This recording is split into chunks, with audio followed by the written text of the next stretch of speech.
ஐயா வணக்கம்ங்க. வணக்கங்க. சுத்தி இருக்கிற 16 பட்டியிலும் குப்பைன்றதுல இருந்து கோபுரம் கட்டுற வரைக்கும் நாங்க தான் குத்தகை எடுக்கிறது.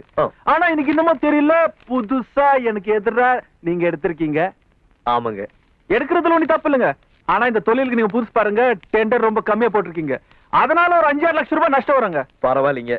அந்த 5-6 லட்சத்தை நான் உங்களுக்கு கொடுத்துறேனுங்க. டெண்டர் நான் எடுத்துக்கிறேனுங்க. பள்ளிக்கூடத்தை நானே நல்லபடியா கட்டி கொடுத்துறேனுங்க. என்ன சொல்றீங்க? ஏற்கனவே தொண்டாமுத்தூர்ல ஒரு பள்ளிக்கூடம், அதெல்லாம் எப்போ கட்டி முடிச்சு போச்சுங்க. முடிஞ்சு போலீங்க, இடிஞ்சு போச்சுங்க. அதுல 20 குழந்தைங்க செத்து போச்சுங்க. அது மறந்து போச்சுங்களா? குழந்தைங்க சாவறதுலாம் இந்த குமாரசாமி கையிலங்களா இருக்கு. எல்லாம் அந்த பகவான் கையிலுங்க. சாகிறதெல்லாம் பகவான் கையில இருந்தா பரவாயில்லைங்க. ஒன்ற மாதிரி கொலகார பரதேசி கையில வரக்கூடாது பாருங்க. சிவம், பரமசிவம்.